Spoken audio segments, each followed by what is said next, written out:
springtime, which means you are probably starting to get some garden fever. It also means that it's time to start thinking about how you're going to be starting your plants this year. Today's video is fun because I am going to be bringing you along as I start some seeds, and I'll be giving you tips all along the way on different things that might make the seed starting process a little bit smoother for you, especially if you're a beginner. I'm Jolene with Sanctuary Gardens, and I am in Zone 8B in Washington State along the western side of the state, so definitely the PNW weather. We have very wet winters. We just had really freezing cold temperatures last week, so it's and a lot of snow actually. So it seems really weird to be thinking about seed starting, but this is actually the right time to be starting some particular seeds. I do several different methods when it comes to seed starting, and I've trialed a lot of different methods. So what I'm showing you today is kind of the tried and true ways that I have found work for me pretty much all the time. Today I'm sowing some bell peppers and hot peppers. Peppers take a really long time to mature. So when you look on the back of your seed packet, you might notice that the days to maturity is really long. It can be, let's see if I can find one here, 70 days to maturity for this Chocolate Beauty pepper from M.I. Gardener. And that's, a decent amount of time for it from the time that you start the seed to the time that you actually harvest it. And if you don't get really hot summers, it can even take longer than that before it's time to pick it.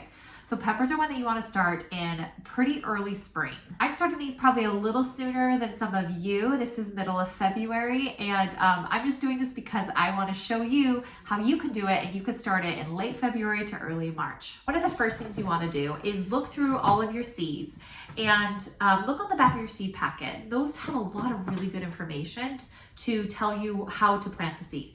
Some things will say direct sow. And when something says direct sow, that means that you are taking the seed and you're planting it directly into your garden. There's no indoor planting and then transplanting it outside. Other things might say that it's best planted early indoors, and then you transplant a baby plant into the garden. So some things I have planted already directly in my garden. Peas are a great example of something that you can plant pretty early on. Fava beans are another one that you plant the seed directly into your garden, and you'll get a harvest in late spring usually. Peppers are a warm season crop. They do not like any frost. They don't like cold weather. They like hot weather. So you'll be starting these right about now in early spring as seeds in your house, and then transplanting little baby plants into your garden once you've passed your last frost date. Easy way to find your last frost date is type into Google average last frost by zip code. Farmer's Almanac is a really traditional one that I oftentimes point people to, and you put in your zip code and it'll tell you when your last frost date is.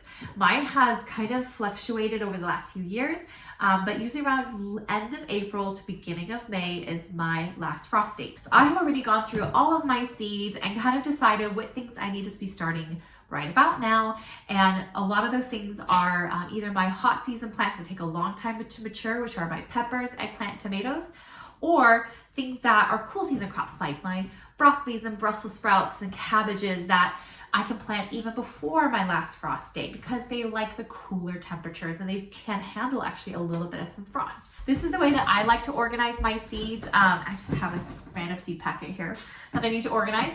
I have them in this photo storage container, and I just pull out, these individual ones. I label what's on it. This one is squash. I have a lot of squash. And then I even have put in the past about the rough time period that I should be starting these indoors. So I have that information also on here. And it's just a really nice way to kind of keep your seeds organized. I like to have them color coded, that my warmer colors are my warm season crops and my cooler colors are my cool season crops. So this is just a quick tip for if you're trying to find a method of storing your seeds. Something that can confuse a lot of people when it comes to deciding when to start planting their seeds indoors is how to figure out your last frost date and then how to backtrack into figuring out when you should be starting these things. Your seed packet contains a lot of information that should guide you on that. The first thing you're going to look for is how soon it says to be starting those seeds indoors. So I'm going to be using a couple different seed packets as examples. This is M.I. Gardener. This is the Chocolate Beauty pepper. And this one says start indoors 8 to 10 weeks before last frost date. So once you figure out what your last frost date is, that ranges between areas. So definitely make sure you find that out first. Once you know about roughly when your last frost date is, and then you're going to count backwards 8 to 10 weeks, and that will give you that 2-week period of when you can start sowing these things indoors. This one says to start indoors 8 to 12 weeks before your last frost date. So this one you can start even a little bit sooner. So right about now is when I should be planting this one if I'm aiming for that 12-week time period. There are certain garden programs that can do the calculations for you. I have not come across any until fairly recently. I came across one called Seedtime. Seedtime is an app, and it also can be used on your web browser to basically put in your different crops, and then it calculates when you should be starting your seeds and when you should be transplanting them into the garden. It also tells you when you should harvest them. So it takes a lot of the guesswork out of growing. In the past, I have just gotten out a calendar and just counted backwards to figure out when I need to start things indoors, when I need to plant them and harvest them. But it can be a little bit overwhelming when you have a lot of things that you're planting and you don't know, like, wait, when, especially once the season's going, like, when do I harvest that? You don't want to have to go back to the seed packet to find out the days to maturity. So on Seedtime, this takes a lot of the hard work out. It takes a little bit of work up front where you have to enter in all the different crops that you want to grow. You can even be as specific as what type. So instead of just saying broccoli, you could put in sequoia broccoli, or what type of corn you're planting. So it's a little specific, which is very nice. Another cool thing with Seedtime is if you happen to not plant something until later than it told you to, you can just drag that crop later to the time period that you planted it, and it will automatically tell you when to transplant it and when to harvest. It calculates everything out again. So there's none of this manipulating different dates. Once you have their date set of when you planted it, it does the rest of the calculations for you. So I'm going to include a link down below to Seedtime. This is absolutely not sponsored. I've just been trialing it out. This is my first season trying it. And so I will probably report back at the end of the season or maybe next year on how it went for me. Let's talk about containers. There are lots of different containers that you can use to be starting seeds indoors. I have done anything from a red solo cup where I poke a hole in the bottom for drainage. I have had used these with great success. I've also used nursery pots that I got from a store, and then I'm just reusing them. I wash them. They're really handy. This one's a 6-pack and this one's just a little bit bigger container. And I mean, reuse, recycle, right? If you want something that's a little bit more permanent, that you don't have to worry about it breaking down over time, you could invest in something that's a little bit harder plastic. These seed cells, they're a 4-pack, are from Epic Gardening, their store. And as you can hear, they are really nice and sturdy. These will last you, hopefully, the entire lifespan of your garden. I've used these the last couple years, as they especially do well with like some of the bigger plants, like the squashes that tend to grow really fast and want to get really big fast. These were able to handle those plants very, very well. I also have the trays from Epic Gardening. These are really nice plastic. They're very durable. I have used the ones from the store that are like a really flimsy plastic, and they would just, especially when you have this full of transplants that are kind of getting heavy, they would just break and just water would spill everywhere. With this, you don't have to worry about that. So I definitely say if you're going to invest in anything, invest in some really sturdy trays. You can also just use like a cafeteria tray.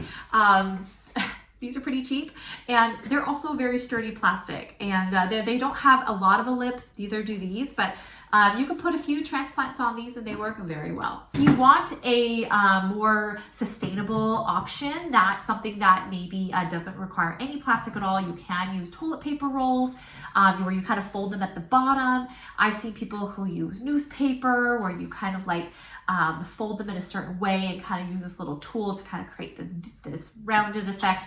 So there are several different options that you can try where with those you can even plant them directly into the garden because they will slowly decompose over time. I have tried some of those and found that because it takes me a long time to plant my things in the garden, they tended to kind of break down before I was ready to plant, and didn't always have great success with them. But absolutely, if that's something that you'd like to do, there are other options besides plastic. Hey, Editing Jolene here. There is one other sustainable solution that I forgot to mention, and that is using soil blocks. So I have one that I use called Swift Blocker, and that is one way to do it. There's also ones you can get. I know like Johnny's Seeds has different soil blockers. basically you're not using any container at all. You're basically compressing the soil, and then the seed roots kind of expand, and then they kind of hold that little soil together, and it's actually works pretty well. I will say it is not for beginners. I wouldn't recommend it for beginners. If you've been seed starting for a while, it might be worth trying out, but it is a steep learning curve to kind of figure out how to do it. And they dry out really fast, so you have to be really on top of watering. But if you overwater, they can disintegrate. So there's a lot of things that could go wrong with soil blocking. But I do think that if you've been doing this for long and if you want to try something more sustainable, that is a great option to look into. I start a lot of things in plastic jugs outside. That's called winter sowing. It is a different kind of seed starting method, and I absolutely love it. I've had really good success with certain things that are fast growing or like cooler weather. I already have my onions planted in those jugs outside. If you want to learn more about winter sowing, check out the video up here. You can see behind me here that I have a seed starting station already set up. I made it last year, but I didn't quite finish it. And this year I have actually completed it. I even have like a pulley system. I'll show you it in just a minute here if you're interested in creating something very similar to this. Let's get planting. Over the years, as I have done more seed starting, I don't use seed starting mix anymore. Tends to be a little more expensive, and seed starting mix is sterile. So the idea is that it's not going to be carrying any diseases for your little seedlings. But I have found that potting mix works just as well in most situations. The only issue with potting mix is it does tend to have larger chunks. So what I do is I get a sieve, like a mesh here, and I run the potting mix through it to get rid of those bigger chunks, because the seeds like a finer soil so that they have more room for their roots to grow. I have used several different potting mixes so far. I've had really good success with this one. This is called Bush Doctor Coco Loco Mix by Fox Farm. And I really do like Fox Farm products. They have other ones that they sell. This one doesn't have any peat moss. That is something that I've been trying to avoid in general. Nothing's wrong with peat moss for your seedlings, but there's some controversy on the sustainability of the peat bog situation. So I've just been avoiding it at this point. So this one has cocoa core, which is the outer skin of the coconut.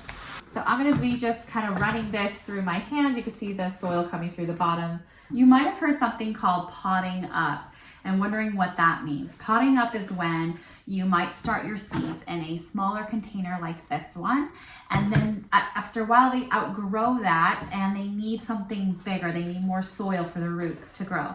And then you would pot them up into something larger, maybe like a solo cup or even bigger. The earlier you start your seeds, the more likely you're going to have to pot up, because the seedlings will get too big for their little pot, and they'll need some more space. I must say that potting up is probably my least favorite part of indoor seed starting, because I feel like I barely have time to start seeds indoors already, and then if I have to like pot them up again, it just seems like a lot of extra work. So I tend to plant things closer to their transplant date in hopes that I don't have to do as much potting up. But some things like tomatoes and peppers, it's almost inevitable that you'll have to do some potting up. It's taking forever. You might hear my kids in the background. They're getting ready to go for a walk with Dad. I think I put too much in this when I got started. So pro tip for you, maybe do not do quite as much. So this is what I'm left with, is all kind of this hard. There's some little rocks and bark and some vermiculite. This is a really nice, light, fluffy soil that we have going here. A question that I'm assuming I might get is, why would I start seeds in a small container and then transplant them to a larger container? Like, why not just directly plant them in a larger container? That's a really good question. And honestly, I have kind of played with this a little bit, where I planted some seeds into the larger containers already, like as a seed, and let them kind of grow into it. So the reason why is because it's all about the moisture. So when you have a smaller container like this, it dries out a little bit faster. But that's actually really important for small seedlings, because when you have a large container, even like this for some really tiny seeds, and it takes a really long time for the soil in here to dry out. And so you risk molding that seedling before it even has a chance to really get started. So for some things with larger seeds, like I was saying, most of your squashes, your winter and summer squashes, your cucumbers that grow really fast and they grow big really fast, you can probably go ahead and just plant them in a larger pot directly because they're gonna grow super fast, and the seed is large enough that it can withstand some of that extra moisture. But for smaller seeds like tomatoes and peppers, it's probably best to start them in a little bit smaller container and then transplant them to somewhat larger containers. And honestly, I probably might start a few peppers in these just to see kind of how it goes, and then transplant them to something a little bit bigger later. Start some of these and kind of do a little test. One other thing that I thought about, one other thing I forgot to mention, it's not even just about the seed rotting, but more that when the container is too large and it takes a long time for the soil to dry out, the actual roots will rot of your seedlings. So that's why it's important to start small. So it dries out faster, kind of allow those roots to fully take up that space. And then when the roots need more space, you pot them up to a larger pot. And at that point, the plant is more vigorous and rigorous. And so it can withstand moisture that maybe stays a little longer. And also it's a more robust root system, so it can soak up. So that those larger pots will end up drying out a little faster once you have a larger plant in it with a bigger root system. So it's actually more about the roots than it is about the seeds. Pro tip for you, add some water to your seed starting mix before you even plant your seeds, because seed starting mixes tend to be hydrophobic, meaning that they resist water. So it can take a lot to really get that water to soak in. And so when you put your seed in dry soil and then you water it, there's a chance that you might displace that seed and then it might just float away. I like to add just enough water so that when I squeeze, I might get like a little bit of water flowing down my hand. So I'm not quite there. I'm getting close though. Let's add just a little bit more. I'm gonna go ahead and fill my Epic Gardening containers first. And I'm going to do some of that, and I'm going to do some of my smaller containers as well. You want to pack in your soil so that it's not very loose. You want to make it so that it has a nice firm texture, but not brick hard either. If you are a beginner gardener, starting seeds like this might not be for you. Maybe not yet. The very first year gardening, it might be wise to go to the store and buy some transplants. You can also check out farmers markets for transplants, or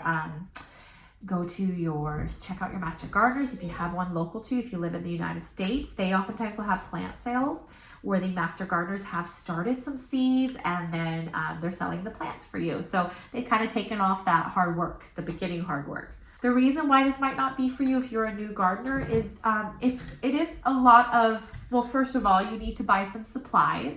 And then second of all, it's a little bit daunting to figure out if you're doing everything right. I am all about creating a love of gardening, no matter what stage you're at. And so if you're a beginner, it might be smart to get a little help in that first year and kind of take out the questioning and guesswork of starting seeds indoors. If you want to do some seed starting, maybe not direct sowing in the garden, but you want to start some seeds in some containers ahead of time, you might try out winter sowing. I've already linked that above, but I'll link it down below as well. Winter sowing is definitely a little bit more beginner friendly because it is lower maintenance. Winter sowing does not do well, in my experience, it does not do well for my warm season crops like my peppers and tomatoes. I just don't have a long enough, warm enough spring for that. So I've already mentioned I am zone 8B. My last frost date is, I believe, April 27, April 30, somewhere in there. I can't quite remember. I'll have to double check. Either way, end of April. And so the things I'm going to be sowing in the next month are going to be my peppers, tomatoes, my eggplants. I will probably also start some of my larger brassicas like my broccoli and cauliflower, Swiss chard, kale. Actually, I might do my kale in my winter sowing jugs. I've already started my onions, and onions take a really long time to grow as well. If you haven't started onions, check out this video up here. Onions are pretty easy to do, especially in winter sowing jugs. So that's a great one to start with, and they need to be planted right about now. There's nothing quite so satisfying as trays of seeds and plants.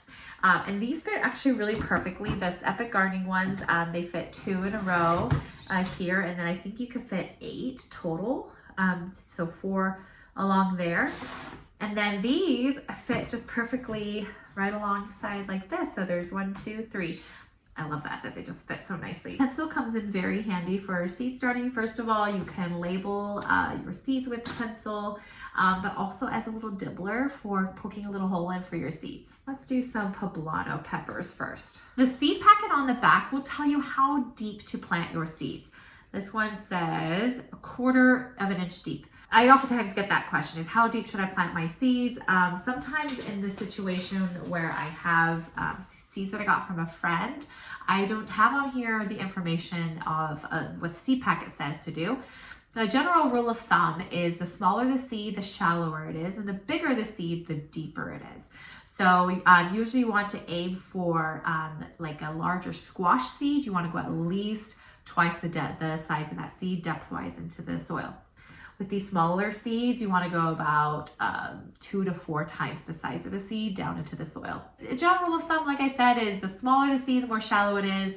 Deeper the seed, the larger the seed, the deeper it goes into the soil. You have seeds that are very old. Let's say they're more than 4 to 5 years old. You might want to plant 2 seeds in a pot, and then when you have both of them come up, you can just pluck one off. That is just to make sure that the seeds will actually germinate. If you just plant 1 per pot and then you only get half of them that germinate, then you've lost kind of a lot of seeds.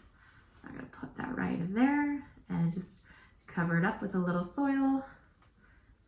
This is just so relaxing. Because I've already put water into this soil mix, I don't have to water these seeds right away. But when it does come time to water, I will be doing some bottom watering, which is where I'm pouring it directly into the tray. And the holes on the bottom of these pots are going to soak up the water, and that prevents, well, first of all, displacing the seeds before they've sprouted. And second of all, you don't get as much of a mold problem on the tops. Sometimes you'll get fungus and mold issues on the tops of your pots. So allowing them to soak it up from the bottom is better. It also encourages your roots of your seedlings to go down and to get that water so they get stronger and just more of a depth in the seed or this seed's root system. So you get a better root system on your seeds. If you end up with a lot of extra water on your tray and it's just sitting there, and your soil of your let's say you have transplants already, the seeds have sprouted, and your soil feels moist and there's still a lot of water in your tray, you want to dump some of that water out. You don't want your seedlings to be sitting in a bunch of water. That is just going to breed a lot of fungus and mold issues, and you might end up losing your seeds. It is really important that you not forget to label or somehow indicate what you've planted. So for labeling, there are lots of different options, I guess. My 2 favorites are just to use like popsicle sticks. These will kind of disintegrate in the garden over time, but they will last at least 1 season. And I will just write on them with, I have a garden pen, which is one that doesn't go away with like rain and stuff, like it actually stays on. It's a permanent one, so I just ordered this on Amazon. You can also write with a pencil that tends to last pretty good. Sharpies don't always last, especially on these plastic ones. I do love these plastic ones, they're really nice. And I always write on these with a pencil, so I just erase whatever I wrote the year before. That was almost paste tomato last time I used this. And so now I'm going to be writing jalapeno on this one. You can put a label in each little container thing here. This whole one is, all of these are going to be jalapeno, so I'm just putting 1 in. When I plant them in the garden, I will have to either add some extra labels to each plant so I know which ones are which, or I just kind of group them together and say all of these are jalapeno. So that kind of depends on how you want to do it.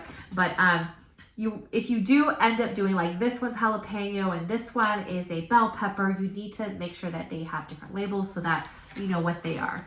If you're looking on a seed packet and it says that not to bury the seed, if it says that it needs to sit on the top of the soil, make sure to do that. Some seeds do need light to germinate. The pepper seeds like these do not need light to germinate. They can be buried and they will still germinate. Once they have germinated though, they will need light. All plants will need some form of light, either artificial or sunlight. So these peppers that I planted, I don't have to put them under a light right now. Absolutely can just put them in the dark and they will germinate. But as soon as they germinate and those little seedlings start popping through the soil, they're going to want light and they're going to be searching for light. So if you have a light source that's too far away from them, then they will stretch up and up and up, and we call that leggy. You don't want leggy seedlings because they tend to be really top heavy and they tend to just be really spindly, and so wind can easily knock them over once you plant them in the garden. So you want to keep your light source really close to it, and I'm going to be talking about that in just a minute when I show you my seed starting station. I forgot to mention in the beginning, but it is absolutely important that before you start any sort of seed starting, that you first map out what you're going to be growing where, what you want to grow, and kind of know your garden plan. So this is a not to scale rough draft of my garden for this year, at least for this spring through start of summer, of where I'm planting things. Now I have a particular way that I like to plan out my garden. I don't literally write down every little thing in my space here because I use a method where I use my big rocks, my big plants that I make sure that they have space for, and then I have my littler plants that I just kind of sprinkle in wherever there is extra space. And I do a lot of companion planting and intercropping. If you want to learn more about how I plan out my garden, check out this video up here. This is going to give you a lot more information so you can plan your garden maybe similar to mine, and hopefully it works for you. I have all of my seeds planted, and now I'm going to show you my seed starting setup. And then I'm going to put these on a heat mat, and I'll explain a few more things that you might need to know with your seeds. I bought this just normal rack from Amazon. It is metal, and I have this in my den right now, right by my office space. And so this was pretty easy to set up, and I have quite a large gap between the different shelves. I ended up taking out a shelf, so I think it came with 5 and I have 4, including the top one here, which I'll show you. Just has like my fertilizers and extra things up here where they're nice and handy. And then I put in these lights here, and they're on a pulley system. Let's see if I can show you. So that way, when I put my seeds on here, which is nice and high, my sons can't get to them, I can then release this here and lower it down so that the light is really close to where the seeds are. Let's see, I'm gonna try doing it on this side as well, just a little bit. So having this pulley system, I'm hoping this will work. This is actually my first time doing it, so I hope I'm doing this right. I might end up moving this little piece right here can be scooted to the end, and I might actually do that and move the whole thing to the side. That kind of makes a little more sense now, just so that this isn't dangling in the way. But you can just see how as the plants are growing, you can pull it up. So it really makes it easy to, as your plants are growing, to kind of adjust your lighting system. Now this is the first year I'm going to be actually using this pulley system. I have in the past just had a light and put blocks underneath my plants so that they were close to the light, and then as they grew I would just take like a block or 2 out and just lower them down. It was kind of annoying, and like the blocks weren't always like the perfect height, so doing this leaves just a little more room for me to kind of actually have it as close as I need to. How close should you have your light to your seeds? You should have it pretty close, usually about 2 to 3 inches at the most above the top of your seedlings. So right now, when they haven't even sprouted, I don't have to turn this on quite yet, but as soon as I see those little sprouts coming up, I'm going to have the light, what's that, about 1.5 to 2 inches above my seedlings. So that way they don't feel like they have to stretch to get really leggy to try to reach for the light. So we'll see how this works, but so far I'm really excited to try it. Another thing that you'll want to add is a heat mat, only for certain plants. They're heat loving ones like tomatoes and peppers. I would say most everything else doesn't need it. Maybe your summer squashes and cucumbers might like this. And this is only to help them germinate. Once they've germinated, you need to turn it off because it'll get too hot. But they do need a little extra warmth to at least germinate. So I'll put this heat mat underneath right here. So that way I can have this running at the same time. So adding this heat mat isn't necessary, but it does really help the germination process. So you're gonna get better germination with some of these warm loving things. I got my light on now, and I'm going to show you kind of how I have this set up. I highly recommend that you add a timer component so that way you don't have to turn your light on and off. You want to aim for somewhere around 12 hours of light to your seedlings. And then I have, this is going from the timer. You can turn the lights on and off right there. And then it goes up to those, and then they connect, as you can see there, going across up to here, going across to that one. Anyway, you can see how each of the lights are all connected all the way to the top. If you don't need top ones, you can always just for instance, I might lower this tray set down here, and then you can just unplug these from the top from right here, and then you have these dark, so you don't have to have them going at the same time. A few other tips for you. So I've already shown you how to adjust your lighting, how to do bottom watering, how to add heat on the bottom for at least your heat loving things. A couple other things to keep in mind is when you want to help with the germination process, you can increase the humidity around your seedlings. So you can add a dome, which I have one, I'll go grab it in a minute. You could put your dome over top, or you can, if you don't have all these little things sticking up, you could put saran wrap over the top, and that locks in the moisture and the warmth and helps with this germination process. But once again, as soon as your seedlings pop out of the soil, you're gonna be taking that dome or that saran wrap off because at that point they don't need it. This is just to help with the germination. And then the last thing I wanna mention as well is that as your seedlings are growing, if you wanna strengthen your seedlings, strengthen the stems, make the stems thicker, you want to add a little bit of movement because this is a stagnant environment that they're in right now when they're indoors. So you could just run your hand along them, kind of, I call it petting my seedlings. I do that a lot. And it helps basically tell the plant to make a stronger stem. You can also, my personal favorite though, is to add a fan, just maybe an hour or two a day, where it gently blows on your seedlings, kind of mimics the wind, and it helps tell the plant, hey, make a thicker stem. So those are just a couple other tips. I hope that this video has been helpful if you are new at gardening and this is your first time at seed starting. Hopefully this gave you some tips to kind of help you get started. Or maybe you're a seasoned gardener and you just wanted to come along and see how I do things, and maybe you'll learn a few new things along the way. If you have further questions, leave them in the comments below. Let me know what they are. I'll do my best to answer them. You can also let me know what future videos you might find helpful this garden season. Thanks for joining me today, and as always, go out and grow something, and God bless. More of these today.